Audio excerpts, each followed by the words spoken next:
The mid-range phone market is bustling with exciting announcements from several brands. While Honor has yet to unveil its flagship for this year until next month in London, it has started with an appetizer in the form of the Honor 20 Lite, which is going on sale in Malaysia on the April 24th with a couple of changes to last year's Honor 10 Lite. While it might not seem like a significant upgrade, it has a few things that will capture attention. First of all, it's more colorful gradient color design casing and, of course, triple cameras and a large internal storage of 128GB. So is the Honor 20 Lite the phone for you? Let's find out in our review of the Honor 20 Lite.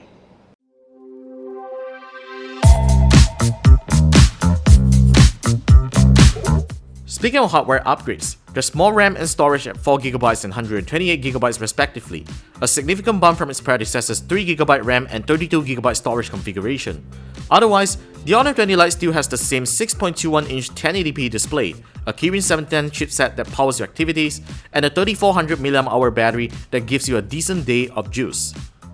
The phone is aesthetically good to hold, though it does feel a little slippery with its glossy frame.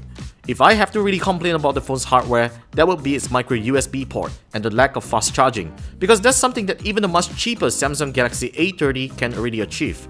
Otherwise, there is a fast and reliable physical fingerprint scanner on the back and a 3.5mm headphone jack, which I rather miss having them when using certain flagships. Despite Honor trying to be independent from Huawei, such as having its own theme song in the music library and even only including a really old version of the Huawei tune ringtone,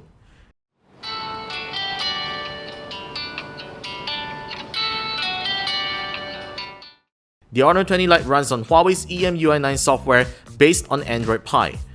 Huawei software has been pretty solid since the company started introducing machine-based learning in its software last year to keep its devices running smoothly over the period. Hence, there is very minimal stutters across the user experience, and even though apps don't launch in a snap, the phone performed reliably throughout my usage. What you should be looking at the Honor 20 Lite is the upgraded main and front cameras. The phone's main shooter features a triple camera setup that lets you do wide angle, ultra wide angle, and depth measurement with 24MP f1.8, 8MP f2.2, and 2MP sensors, respectively.